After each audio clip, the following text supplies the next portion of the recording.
Channel 31 acknowledges the traditional custodians of the land on which this episode was filmed, the Boonwurrung peoples, and pay our respects to elders past and present. We extend those respects to the Wurundjeri peoples of the Kulin Nation, the land on which the Channel 31 studios are based. Last time on Rediscover Victoria, we ventured down a mine shaft at Wonthaggi coal mine, grabbed an ice cold pint at Burra Brewing, drove the windy Inverloch coast in old Harriet the Kombi, and finished up the day glamping in style. Hi, I'm comedian Annie Louey. It's a beautiful day here in Wilsons Prom and we're on our final leg of our tour of South Gippsland. This is Rediscover Victoria.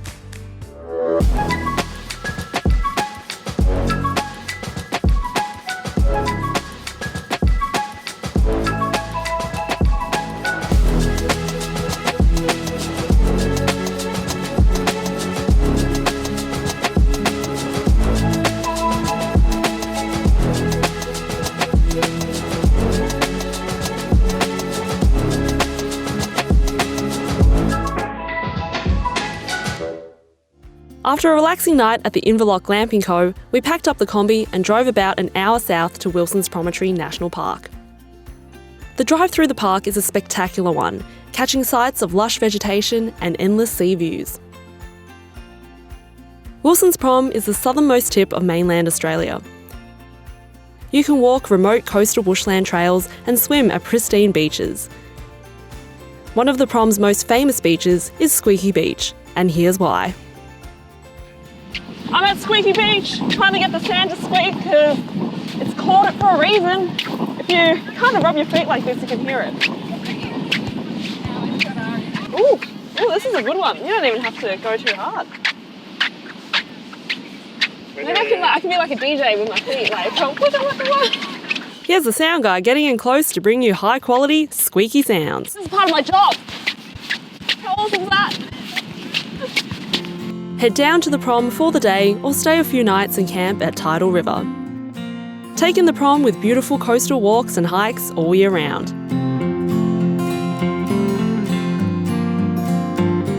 We're at Wilsons Prom, walking alongside the beach. There's everything you could possibly want. Sand, sun, surf out there. Look at that beautiful rock. It's like somebody made it, put it there, just for us. I set off on an easy stroll along Lillypilly Link Walk, which connects Tidal River and Lillypilly Gully. Look at all of these hikes, they've all got amazing names. Lillypilly, Pillar, Squeaky, Tidal Overlook Circuit. I reckon I'm going to get moving that way.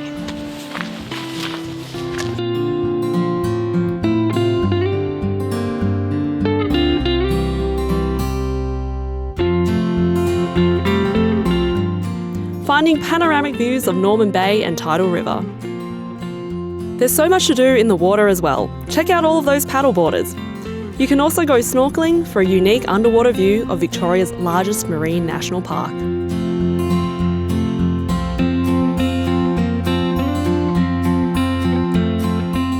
In the north, there's remote and rugged wilderness to explore, while in the south, there's the historic Wilsons Promontory, Light Station and Sealers Cove.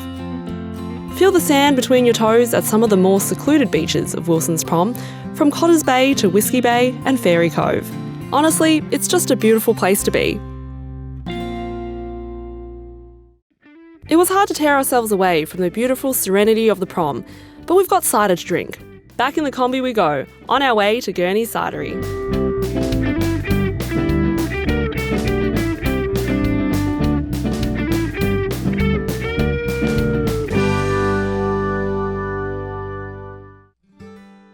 Gurneys Cidery overlooks Corner Inlet and the wilderness of Wilsons Prom. Gurneys is situated on 70 acres of farmland and has around 6,000 heritage cider apple trees. The cidery is located a few minutes from the town of Foster. I'm about to sit down with head cider maker Tom Gurnett. We're currently in the hills between Fish Creek and Foster. What a beautiful location for Gurneys Cidery. This is Tom. Nice to have you here. Lovely to speak to you. You're not Gurney, but who is or what is? Well, Gurney's actually our nickname. So we originally came from the West Country in the UK, and when we came over here nearly 20 years ago and we started playing footy and cricket, we were nicknamed Gurney. So it's just stuck with us for the past 20 years, and here we are with the Gurney Ciders now. Wow. 20 years later. Is it your idea? So the family, I guess you can say, were homesick Poms. The West Country in the UK is covered in beautiful cider apple orchards, and although we love everything about South Gippsland, we just couldn't quite find the proper drop of cider here. So this is why we had to start making our own, and our hobbies really just naturally evolved into the business.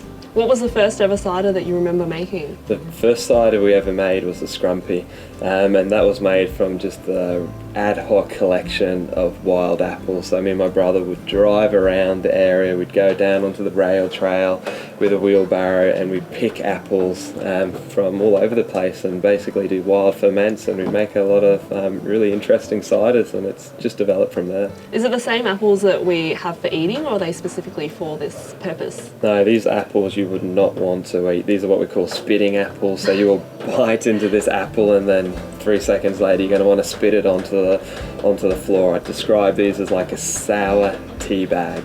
They're bitter and they're sour. So no, they're not good for eating. You're not just using apples though, you're also using cherries. Yeah, had a few little experimental batches. We've got a beautiful cherry perry here too, so that's a fusion of cherries and pears, and it's made in the sparkling style here. Yeah, I love the names of all of the different products that you have. You want to keep this away from your kids, but they're very fun to say. What else have you got? We've got the Method Traditionale, so this is our cider champagne. We've got a Scrumpy made in a pet nat style, so this is that foraged wild apples. And we've also got a really cool ice cider, and this is the first time an ice cider has ever been made in Victoria too. Yeah, tell me a bit about the packaging as well, because you've got this wax tip here. So the ice cider, this is quite a special cider because it's made by freezing apple juice, and for this one we'll freeze 1,000 litre vats of apple juice. Once those vats are frozen, we'll put them outside on the coldest and darkest of winter days, and they will very slowly start to melt. And as they melt, we separate the sugar from the water in the tank, and when we open the tank's outlet, it drips out as like a honey or a caramel. It's really thick and viscous, and it's that substance we ferment to produce the ice cider. Amazing. Here. Join me after the break as I get to taste some cider. Whilst filming Rediscover Victoria, our crew travelled in style thanks to Harriet the Kombi, where the dream and possibility of driving a Volkswagen Kombi has become a reality. Our team of Volkswagens are here for you to experience the joy and magic of a Kombi ride for all purposes, including camping, weddings, marketing, photo shoots and more. When you think of a Kombi, you can't help but smile, and the experience of a Kombi trip is once in a lifetime. For inquiries or to book your next Kombi, head to hireakombi.com.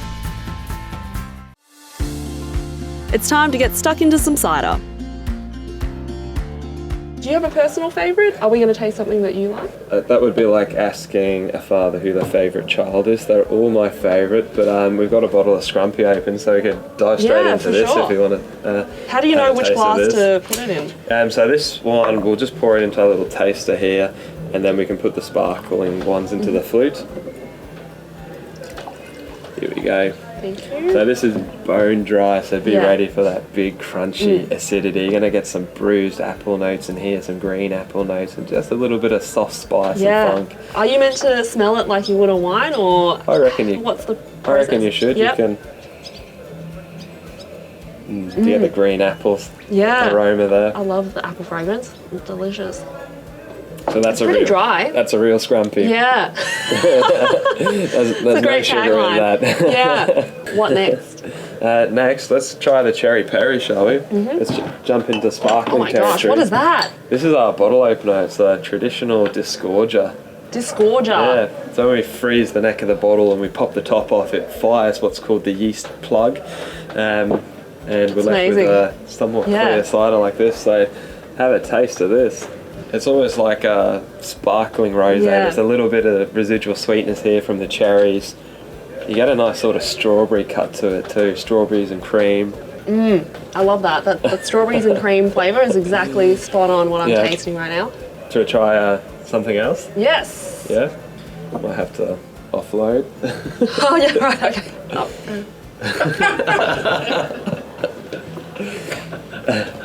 okay. Let's try. We'll do the. Do you want to have a go? Oh yeah. I'll let you do it. Yeah. It would be rude not to. Yeah. I do know the right way to do it. Excellent. All right, I'll give it a go. Way. Yay! That is the safest way to do it. So I'll do the pour? Lost. Yeah, go for it. Yeah. This is why I do this. I just need friends to drink with. Come to the right place. Yeah. So this is our method traditionnel, so forget you're drinking a cider for a second and think champagne. This was recently described as a Moet murderer. So you're going to get that nice sort of biscuity brioche note here. It's got some really savoury and textural elements. So see what you think. Yeah, I feel like cheers. Cheers, on you now. yeah, Cheers. Yeah, how do you describe the taste that's lingering there? It's got what we call just a little bit of astringency and bitterness, just to go along with a sort of bruised apple note. It's got a nice rich bruised apple.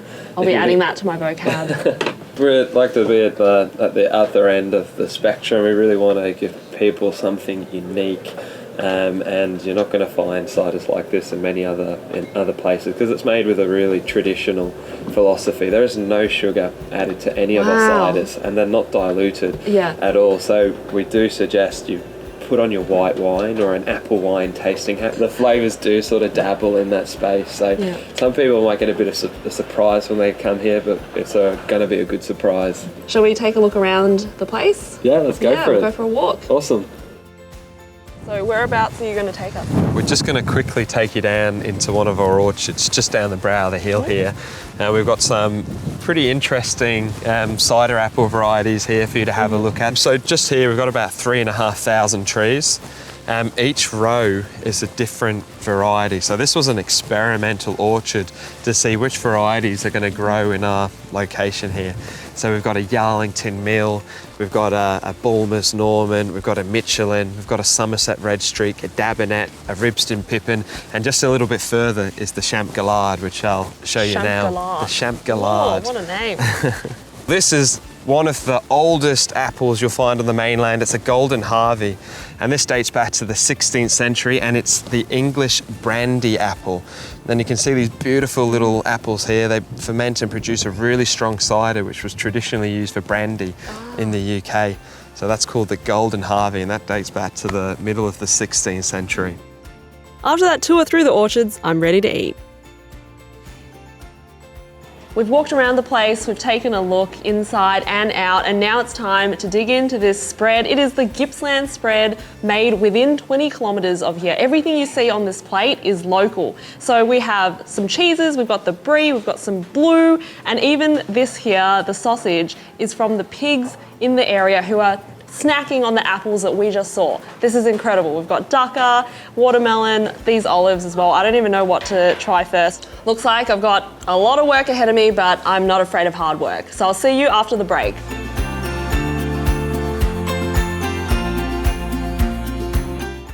Whilst filming Rediscover Victoria in South Gippsland, our crew chose to stay at the Inverloch Glamping Co., a unique Victorian getaway in the stunning coastal town of Inverloch. Choose to stay in our boutique beach cabins or luxury 5-metre bell tent. The property includes access to a camp kitchen for meal prep and feasting. Stay at the Inverloch Glamping Co. and discover the goodness of South Gippsland's local produce, vineyards, recreation and entertainment. And to book your stay at the Inverloch Glamping Co., head to theinverlochglampingco.com.au. It's just a short drive inland from Gurneys Cidery to Blue Tree Honey Farm in Dumbulk. Blue Tree Honey Farm is situated on the hills overlooking the Tarwin River in the South Gippsland region. Their delicious honeys come from beehives located on their farm and in the local townships, taking full advantage of the native flora in the area. Let's go and meet the owners, Rob and Sharon. How long have you been here? We've lived here 19, 20 years. Yeah. With the honey farm as well? No, the honey addition? farm was only opened nearly 4 years ago. How did you come up with the idea? We were basically hobby beekeepers. Sharon did a course and I tagged along about 15 years ago, and a bit of fun. Being out in the fresh air, playing with bees, pollinating, getting a bit of honey. After, first hive, second hive, 10 hives, started to enjoy it. We were selling a bit of honey, neighbours and friends and family, going down to Melbourne to a bee club, and we thought, why don't we get a local bee club going? So with a couple of other beekeepers, we started up a local bee club, And long story short, hobby gone crazy. Yeah. So here we are now. We have bees right across Gippsland. We sell honey wholesale through Gippsland and Melbourne.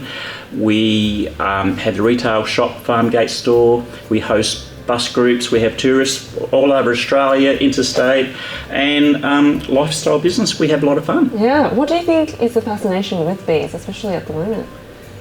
Everyone wants to save the bees. Absolutely. And look, people are into natural living. They want to, grow more veggies, grow their own food. And bees they're pollinating a third of the world food crops. And they make a big difference in your garden. How much pollen actually goes into making honey? Yeah, look, bees are amazing creatures. Bees will go out up to 10 times in a day. They can go out up to an hour each time. And those bees will visit anywhere from 50 to 100 trees, flowers, to collect nectar and pollen to bring back to the hive. And yet in its entire life, and during the honey season, the bee might live all of 6 weeks. You'd be lucky if a bee makes all of 1/3 of a teaspoon of honey. Work really hard. Yeah, such hard workers. Tell me about what the hierarchy is like, because I only know maybe from books and cartoons about serving the queen, but what is really going on in the hive? There's 3 types of bees in a hive. You've got a queen bee, and your queen bee, she'll live anywhere from 3 to 5 years. And in that time, when she's laying, she'll lay from 1,500 to 2,000 eggs a day. Incredible. And she takes around 16 days to hatch. Then you've got your worker bees. Your worker bees are like your mums, your wives. They do all the work. They're the girls. They're the girls. Oh, okay. Yeah.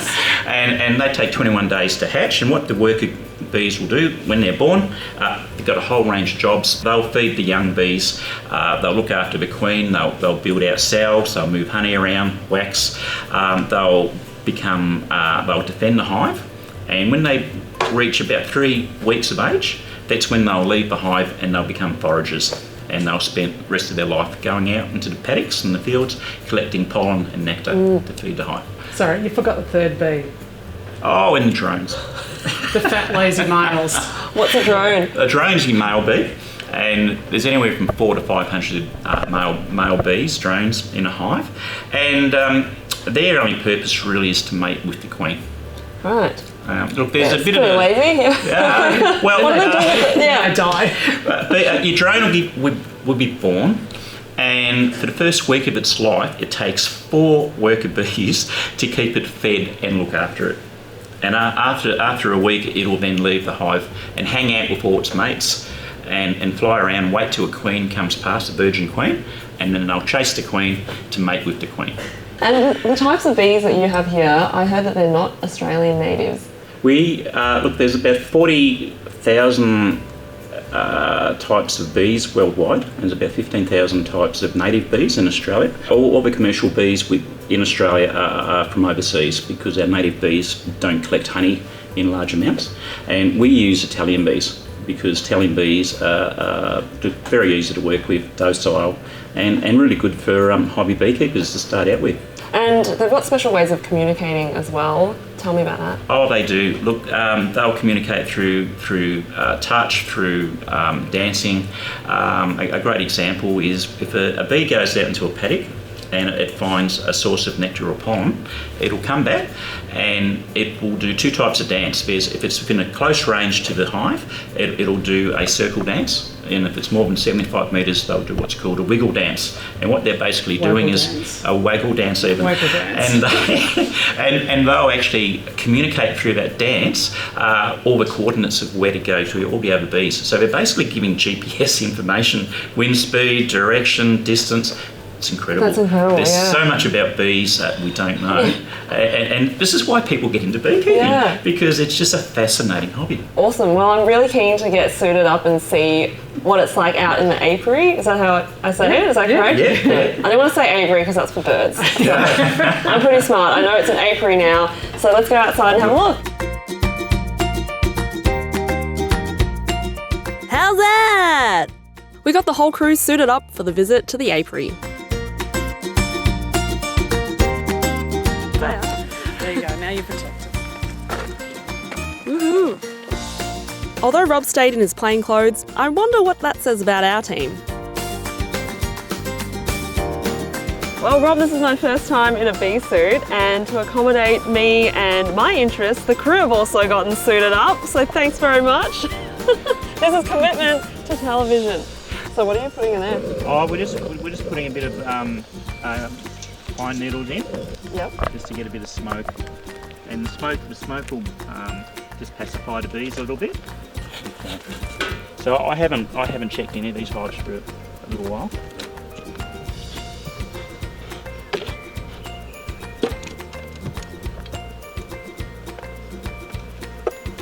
What are the different layers to the box?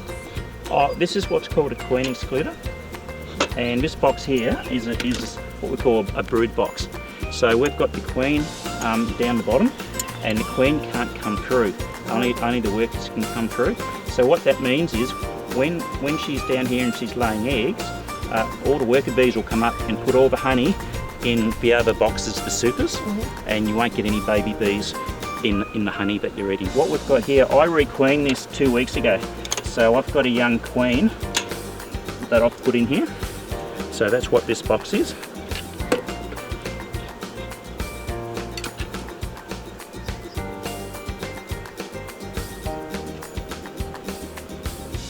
Oh my gosh, that's amazing. And there we go. And look at that, there's a nice bit of brood there. Yeah, it's so dark compared to what you think honeycomb is. How's the colour made? Oh, that's just how it is. Yeah, as in do different varieties have different... And can you see the white in the cell? Oh yeah, yeah. That's baby bees that have been born. Really? And they'll remain like that 3 days after. There's baby bees in there? Yep, there's little pupae that's in there. So the queen will lay an egg, and then that egg will hatch, and then for the next 3 days the nurse bees will feed those bees. And if they're wanting a queen, that's where they'll feed them raw jelly. Otherwise they'll feed them what they call bee bread. Bee bread. And then they'll cover it over with the wax, and within, depending upon what's going to be born, queen 16 days, worker bee 21 days, and if it's a drone 24 days. That's going all right. The new queen's taken and she's laying. Very good. Very cool. Would you like to have a hold? Yeah, sure. Okay. There you go.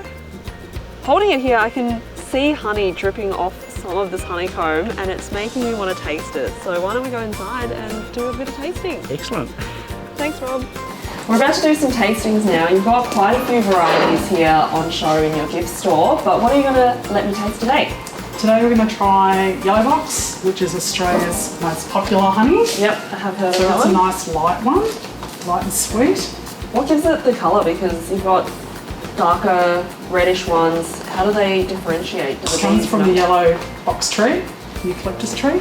Do the bees know to go there to collect it? We place the bees next to the trees when they're in flower, so the bees collect the Yeah, nectar. I think they're working really hard, but you've made it really easy for them. Yeah. It's quite floral. You can taste it's almost light. The light colour comes through because it's not a heavy honey flavour, which I've tasted in other varieties before. It is. It's a beautiful light honey, the yellow box. Really nice. Yep. So when people ask us, just want a honey that tastes like honey, we'll always point them to Yellow Box. Yeah. And then your messmate, that's a darker honey again, so that will be a little bit stronger. That's got almost a toffee flavour about it. It's one of the favourite honeys, mate. Yeah. There's a lot going on there at the end. There's Yeah. like, it really stays in your mouth for a long time. Yeah. It's great for cooking too. Yeah. We said goodbye to Rob and Sharon, who are the last stop on our South Gippsland tour, and we're on our way to Portsea to cross Port Phillip Bay by ferry. After a lovely week in the southeast of Victoria, I'm ready to relax and catch those morning peninsula views.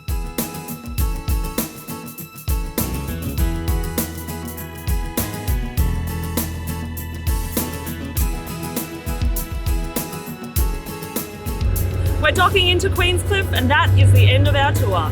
For now, I'm just going to kick back and enjoy that holiday feeling.